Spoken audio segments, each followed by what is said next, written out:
For today's class, get a pen and paper, but also get your sleepy tea, get your pajamas on, and get ready to relax. Because today, we're doing English vocabulary to help you sleep.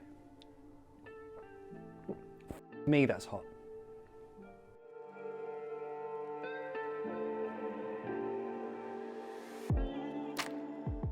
First, are you tired or sleepy? There is a difference. Sleepy just means I want to sleep. Tired can mean that, but it can also mean I have no more energy. And you can use these verbs to sleep. Go to sleep or fall asleep. Notice that we spell asleep as one word.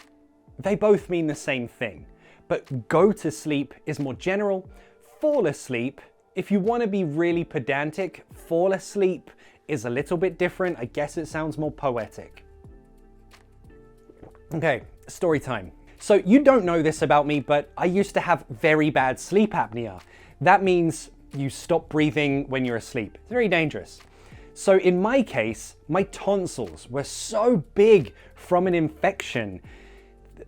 Okay, I'm gonna show you a picture, but if you don't like gross things, look away in 3, 2, 1.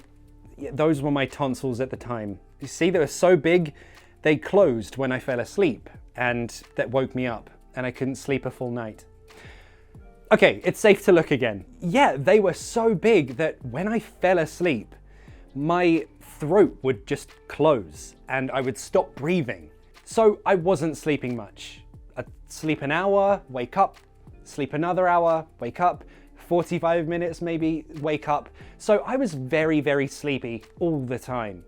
How can I say very, very tired, very, very sleepy? Exhausted, shattered, knackered. These two are more British English. Exhausted is general, everyone can use it. Pronunciation, exhausted, shattered, knackered. And they all mean extremely tired. And I was teaching IELTS classes at that time. So when I give my students a practice IELTS exam, I will do it too. If you have ever done an IELTS test, you know that the reading section is not just a test of English skill, it's a test of focus. So you can imagine, I'm just exhausted, trying to stay awake, didn't work. 2 minutes of reading, I would just, bam, fall asleep on the desk very hard and very fast.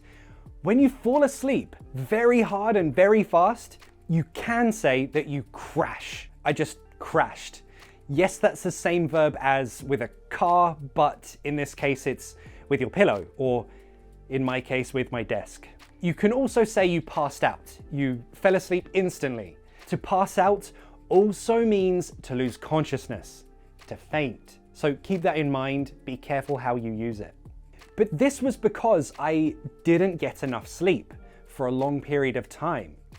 And when you don't get enough sleep and you're not able to function properly, you are sleep deprived. Deprived of sleep.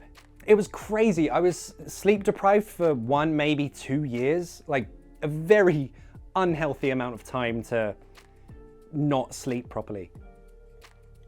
Anyway, I had my tonsils removed. I'm okay now, everything's good. My sleep's fine, I'm not tired. That's just how my face naturally looks. Anyway, in my classes, when I passed out, I would have dreams, like full dreams. And if you're having a bad dream, that's called a nightmare. And sometimes I would jolt or twitch. Jolt or twitch. Okay, question for you. When you dream, do you ever have the same experience, the same situation? You're in the same place again and again over lots of different dreams? I do, and that is called a recurring dream. The same situation, place, or people happen again and again and again. They recur. So my recurring dream is that I'm in my high school again, and I can't remember what my next class is, and I'm trying to find out. It's very stressful. Also, I'm rushing to the airport because I'm going to miss my flight. That one happens all the time. But yeah, what's your recurring dream? Let me know in the comments. I would love to know if we have the same recurring dreams or nightmares. It's so annoying. Oh, a common mistake. I often hear the sentence, I dreamt with you. No. You don't dream with someone, you dream about someone. Or dream of, but about is more common. Yeah, I dreamt about you last night. We had a fight. But you know what I love? I love to have a nap in the afternoon. So a nap is a short sleep. We often also steal the Spanish word siesta. Means the same thing, and we just steal it and pronounce it in a terrible English accent. Yeah, I had a siesta earlier. It's like 2 hours, siesta. But yeah, especially when it's raining outside, that is the best time for a nap. You can use nap as a noun, to have a nap, or as a verb, to nap. I napped for a couple of hours. Other words for nap are snooze and doze. However, I'm pretty sure that doze is only British English. I don't think Americans use that word. Also, usually when you fall asleep by mistake, like you're watching a movie with friends and you don't want to fall asleep, but you do, that situation you say nod off. Oh no, what happened in the movie? I nodded off. Or I dozed off. Both are fine. But again, I don't think Americans use I dozed off. I think that's just British. Americans would more simply just say, I fell asleep. You fell asleep? Also, do you ever do anything when you're sleeping? The preposition you need is in. I did something in my sleep. So I walked in my sleep, talked in my sleep. Some people eat in their sleep. I sometimes walk in my sleep. You can also say sleepwalk, sleep talk, sleep eat. That's fine too. The last time I sleepwalked, I was dreaming that I was in an art gallery. All the lights were off and I had to find the light switch.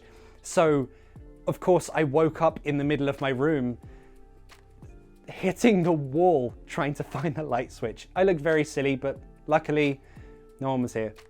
Sometimes I wake myself up with sleep talking. One time, I just woke up shouting the word milkshake.